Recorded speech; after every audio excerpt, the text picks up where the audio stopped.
యాందిరయ్యా an చేస్తున్నా వదలండి.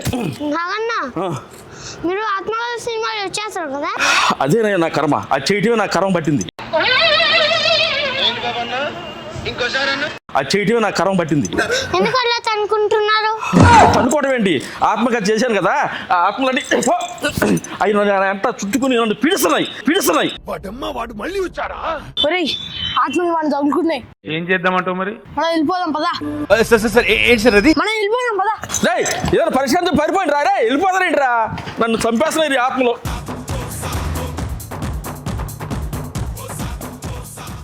మా ఆత్మకథ సినిమాని సక్సెస్ చేసే బాధ్యత మీదని మనస్ఫూర్తిగా నమ్ముతున్నాను. Thank you. సమ్మెట గాంధీ.